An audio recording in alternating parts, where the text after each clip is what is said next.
बहुत बुरा हुआ है। ये बहुत ढुलमुल ये जजमेंट है, ये पूर्ण रूप से असंवैधानिक भी हो। 90% लोग जिनको अभी आरक्षण की जरूरत है तो वो तो और ज्यादा पिछड़ जाएंगे। तो इससे जाहिर हो जाता है कि इनकी इंटेंशन सही नहीं है और ये लोग SC और ST को जो रिजर्वेशन मिल रहा है इसको सीधा खुद ना खत्म करके माननीय कोर्ट के जरिए, जुडिशरी के जरिए ये इसको खत्म करना चाहते। और हमने माननीय सुप्रीम कोर्ट से हमने उनसे अपील की है आज कि वो अपने इस फैसले पर पुनर्विचार करे, इस फैसले को बदले, वरना इस देश में जो करोड़ों दलित और आदिवासी समाज के लोग हैं तो जिनको अपने पैरों पर खड़े करने के लिए परम पूज्य बाबा साहब डॉक्टर अम्बेडकर ने जो इनको आरक्षण की सुविधा दी थी, यदि ये खत्म हो गई तो बड़ा मुश्किल हो जाएगा। अब मैं माननीय सुप्रीम कोर्ट से भी ये पुरजोर अपील करती हूँ कि वे देश में SC व ST वर्गों के हितों में के दिए गए फैसले पर खुद ही पुनर्विचार करके इसमें मेरी इन सब बातों को खास ध्यान में रखते हुए जरूरी बदलाव लाए, तब्दीली लाए। अब राज्य सरकारों को ये अधिकार होगा कि वह संविधान के अनुच्छेद 341 व 342 के अंतर्गत माननीय महामहिम राष्ट्रपति के द्वारा घोषित SC व ST जातियों के समूह का उप वर्गीकरण करके आरक्षण का लाभ उनमें से कुछ जातियों को दे सकती है।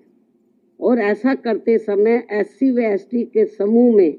बची हुई जातियों को उससे वंचित की निगाह में उन जातियों को अब आरक्षण के अन्य महामहिम राष्ट्रपति के द्वारा क्योंकि उन घोषित SC व सामाजिक तौर पर अन्य जातियों से बेहतर स्तर पर हैं। माननीय सुप्रीम कोर्ट के समक्ष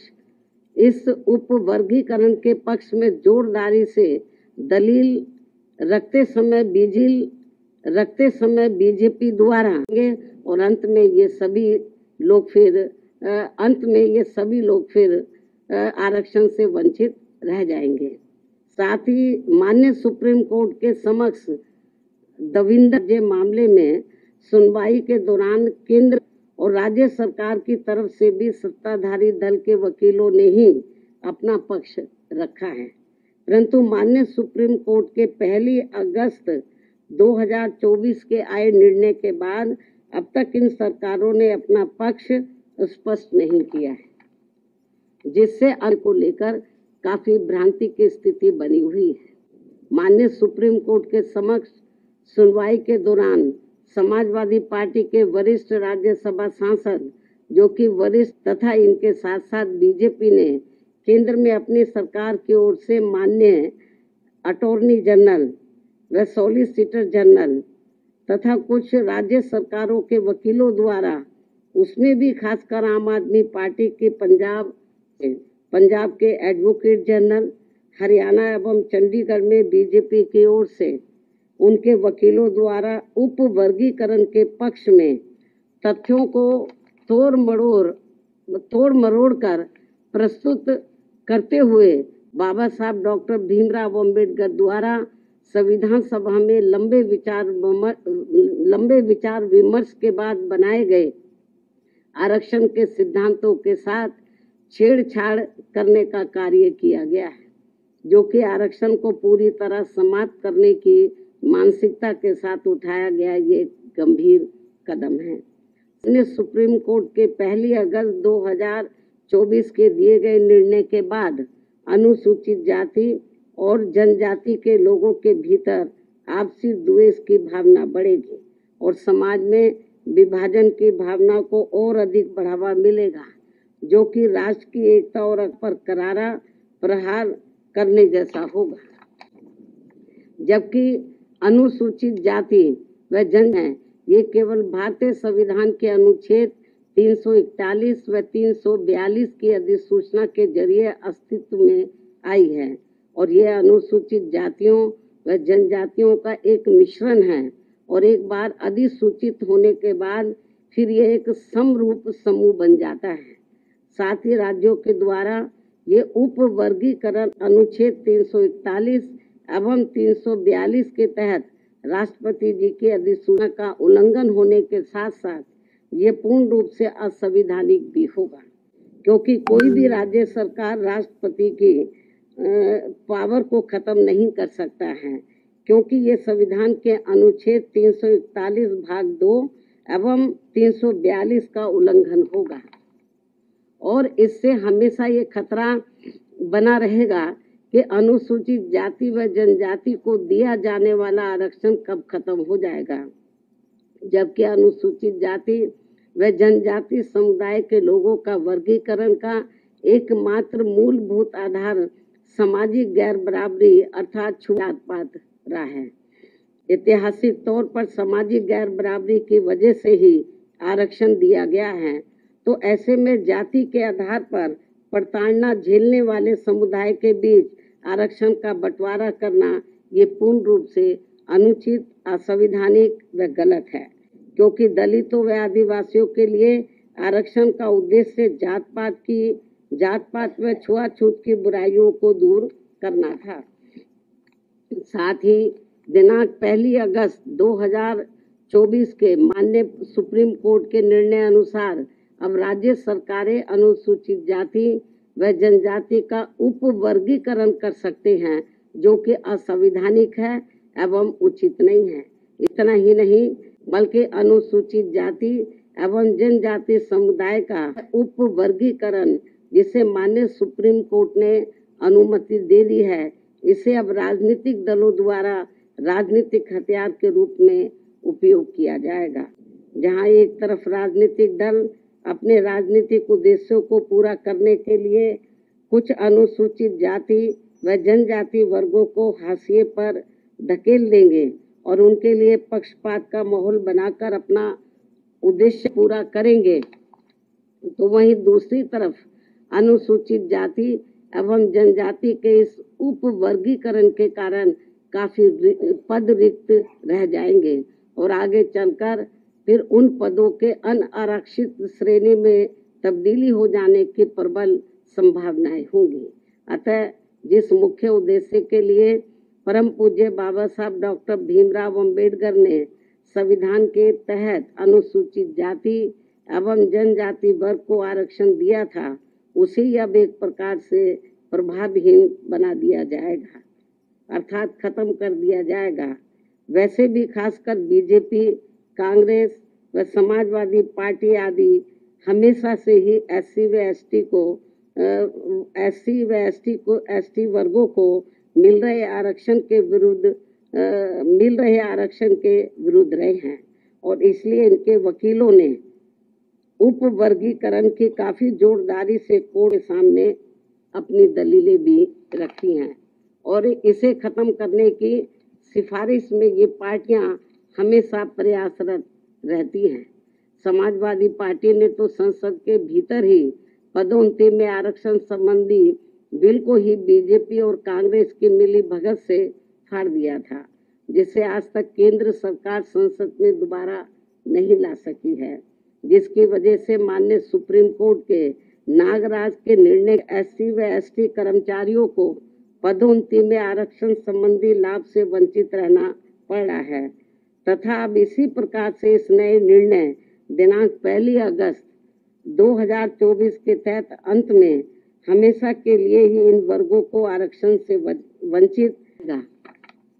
और इससे फिर बीजेपी, कांग्रेस व समाजवादी पार्टी आदि को आरक्षण खत्म करने के लिए इन्हें संविधान बदलने की भी जरूरत नहीं पड़ेगी। और यही कारण है कि इन पार्टियों ने केंद्र सरकार व राज्य सरकारों की तरफ से उचित पैरवी भी नहीं की है और काफी कुछ उपवर्गीकरण के पक्ष में दलीलें रखी हैं, जिससे कि मौजूदा चल रहे आरक्षण के विरुद्ध निर्णय आए। और ये एनडीए व इंडिया अलायंस की सभी पार्टियों की नीयत ठीक होती और वो एससी व एसटी को मिल रहे आरक्षण में छेड़छाड़ आदि करके उसे खत्म नहीं करना चाहते, तो फिर मेरी इन सभी पार्टियों से ये अपील है कि ये सभी पार्टियां इस विषय पर, इस मुद्दे पर देश के समूचे एससी व एसटी समाज के समक्ष अपने स्पष्ट करें और इसी चल रहे संसद सत्र में संविधान में उचित संशोधन लाकर ये स्पष्ट करें कि अनुच्छेद 341 व 342 के तहत माननीय राष्ट्रपति द्वारा घोषित SC व ST जातियों के संबंध में भविष्य में किसी भी प्रकार की छेड़छाड़ व उपवर्गीकरण करने का अधिकार किसी को भी नहीं होगा तथा इन सभी जातियों को आरक्षण प्राप्त होने के लिए एक समूह के रूप में ही देखा जाएगा। ये इनको संशोधन संविधान में उचित संशोधन विधेयक इनको लाना चाहिए और ये सब लाकर इनको संविधान की में इसको शामिल करना चाहिए ताकि फिर भविष्य में कभी भी जो SC ST का आरक्षण है उसके साथ किसी भी प्रकार का कोई छेड़छाड़ आदि ना हो सके। हालांकि ये नौबत नहीं आती यदि इसको बहुत पहले ही संसद द्वारा संविधान की 9वीं सूची में डाल दिया जाता। हमारी पार्टी ने लोकसभा के अंदर भी और राज्यसभा में भी इस मामले को अनेकों बार उठाया है, लेकिन इसको टाल दिया गया क्योंकि जब बीजेपी पावर में रहती है वो भी इसको टाल मटोल करती है। इस मामले को कांग्रेस पावर में रहती है तो वो भी इस मामले को टालमोल कर देती है। इससे स्पष्ट है कि चाहे कांग्रेस हो, बीजेपी हो या अन्य पार्टियां हो, उनकी वीकर सेक्शन के मामले में, खासकर दलितों व आदिवासियों के मामले में अभी इनकी जातिवादी सोच बदली नहीं है। मुझे नहीं लगता है कि ऐसा कुछ ये पार्टियां कर पाएंगी। इसके साथ साथ मेरी इस देश के सभी अनुसूचित जाति व अनुसूचित जनजाति वर्गों के लोगों से ये खास अपील भी है कि इस समय इस निर्णय से उत्पन्न स्थिति को अपने व अपने बच्चों के भविष्य तथा अपने संवैधानिक अधिकारों को नुकसान होने से बचाने के उद्देश्य से तथा बाबा साहब डॉक्टर भीमराव अम्बेडकर के द्वारा अपने अथक प्रयासों से इन वर्गों को जो संवैधानिक अधिकार दिलाए गए हैं तो उन्हें खत्म होने से बचाने के लिए इस स्थिति को अपने लिए एक आपातकालीन की स्थिति समझते हुए इन्हें एकजुट होना पड़ेगा तथा मात्र अपने अपने राजनीतिक स्वार्थ व दबाव से प्रेरित न होकर यहाँ सभी राजनीतिक पार्टियों के ऊपर दबाव डालकर उचित संवैधानिक संशोधन लाने के लिए मजबूर करना पड़ेगा। इस खास अपील के साथ ही अब मैं माननीय सुप्रीम कोर्ट से भी ये पुरजोर अपील करती हूँ कि वह देश में SC व ST वर्गों के हितों में अपने 1 अगस्त व सन 2024 के दिए गए फैसले पर खुद ही पुनर्विचार करके इसमें मेरी इन सब बातों को खास ध्यान में रखते हुए जरूरी बदलाव लाए, तब्दीली लाए, वरना इन वर्गों में से आरक्षण के पात्र लोगों को बड़ा भारी नुकसान हो जाएगा। इस खास अपील के साथ ही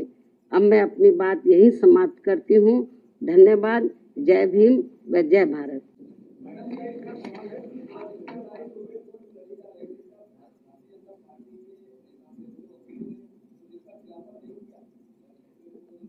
नहीं, उसका खिलाफत इन्होंने नहीं किया। वो पूरा उन्होंने तो बल्कि इस मामले में वो ऐसी दलीलें रखते रहे कि जिससे माननीय सुप्रीम कोर्ट को ये फैसला देने में उनको और मदद मिल गई। चाहे तो कांग्रेस की ओर से वकील खड़े हुए या सरकार की ओर से खड़े हुए हों, इन्होंने एक प्रकार से माननीय सुप्रीम कोर्ट की मदद ही की है इस मामले में। तो इससे जाहिर हो जाता है कि इनकी इंटेंशन सही नहीं है और ये लोग SC और ST को जो रिजर्वेशन मिल रहा है इसको सीधा खुद ना खत्म करके माननीय कोर्ट के जरिए, जुडिशरी के जरिए ये इसको खत्म करना चाहते हैं और इसमें ये लोग काफी हद तक कामयाब भी हो गए हैं और हमारी पार्टी इसको लेकर बड़ी चिंतित है।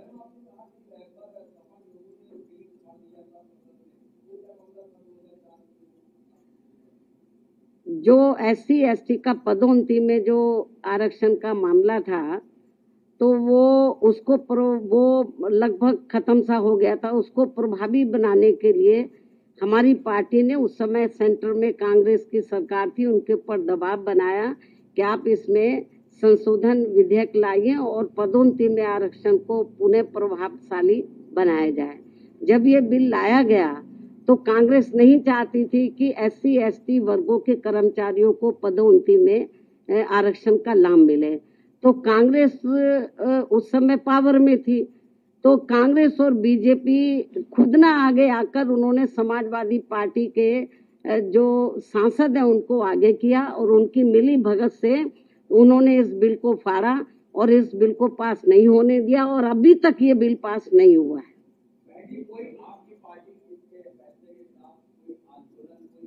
नहीं, अभी आंदोलन मैं आपको जो बताया ना कि हम लोग तो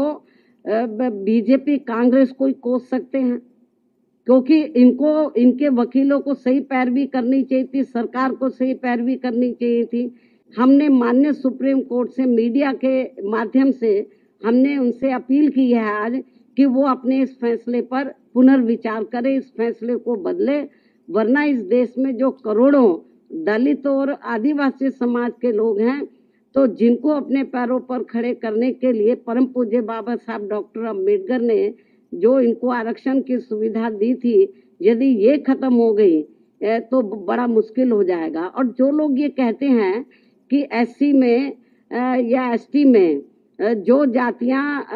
मजबूत अब हर मामले में आर्थिक तौर पर मजबूत हो गई हैं, तो उसमें से मैं समझती हूँ मुश्किल से 10 या 11% लोग ही मजबूत हो गए होंगे, बाकी 90% लोगों की हालत तो बहुत ज्यादा खराब है। लेकिन माननीय सुप्रीम कोर्ट के इस फैसले से जो लगभग 90% लोग जिनको अभी आरक्षण की जरूरत है, तो वो तो और ज्यादा पिछड़ जाएंगे, उनको ये आरक्षण अब मिलेगा नहीं। इस निर्णय के अनुसार यदि उन जातियों को निकाल दिया जाएगा, बहुत बुरा हुआ है ये। और केंद्र और जबकि बीजेपी को चाहिए, वो अपने आप को कहते हैं कि हम SC ST समाज के हिमायती हितैषी हैं, उनको चाहिए पहली बात तो इस केस की पैरवी उनको सही तरीके से करनी चाहिए थी, उन्होंने नहीं की। कांग्रेस ने बेबी ढुलमुल रवैया अपनाया। ऐसी स्थिति में मेरा बीजेपी की केंद्र में बीजेपी की सरकार को, उनकी NDA की सरकार को ये कहना है कि यदि आपकी नीयत साफ है तो आप इसमें ये जो भी जजमेंट आया है तो आप पार्लियामेंट के अंदर आप इसमें ये पार्लियामेंट के अंदर आप लोग जो संविधान में आप संशोधन करें और इसको संविधान की 9वीं सूची में लाए और जो सुप्रीम कोर्ट ने जजमेंट दिया इसको पलटे, मतलब क्योंकि पार्लियामेंट को भी पावर होती है, उसको पलटे। और नहीं पलटते हैं तो समझ लो ये कांग्रेस हो, बीजेपी हो और भी दूसरी पार्टियों हो, इनकी SC ST के और OBC के रिजर्वेशन के मामले में इनकी नीयत साफ नहीं है।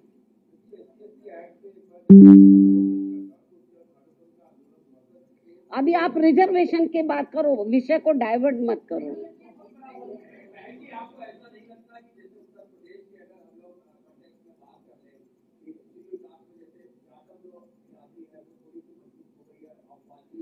मेरी बात सुनो, जो जाटव से मिलती जुलती जो और जातियां हैं, यदि उनमें से कुछ लोग आर्थिक तौर पर मजबूत हो भी गए हैं, पूरा समाज तो नहीं हुआ है। हम ये नहीं कहते कि जो मजबूत हो गए हैं आप क्रीमी लेयर के जरिए आप उनको मत दो वो फायदा, मतलब हम कोई उसके पक्षधर नहीं है, लेकिन 90% लोगों की तो हालत बहुत ज्यादा खराब है, उनको तो रिजर्वेशन मिलना चाहिए। और जो 9-10% जो जाटव या इससे मिलती जुलती जातियों की स्थिति, आर्थिक स्थिति सुधर भी गई है, लेकिन समाज में तो आज भी जातिवादी लोग उनको पुराने नजरिए से देखते हैं, जात पात तरीके से देखते हैं, इसलिए अभी इन सबको रिजर्वेशन की बहुत ज्यादा सख्त जरूरत है।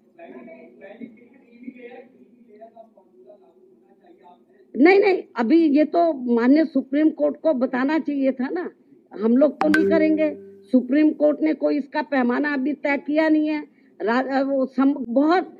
ढुलमुल ये जजमेंट है। और इस तरीके से इसकी आड़ में राज्य सरकारें जो SC ST को अभी तक रिजर्वेशन मिल रहा है इसको बिल्कुल निष्प्रभावी बना देंगी, ना के बराबर इसको कर देंगी, लोगों को कोई इसका लाभ नहीं मिलेगा। नहीं, हमारे को तो उन्होंने कब बुलाया ही नहीं, जबकि हमारी पार्टी इनके लिए लड़ाई लड़ती रही है हमको भी बुलाते तो हमारी ओर से वकील जरूर जाता।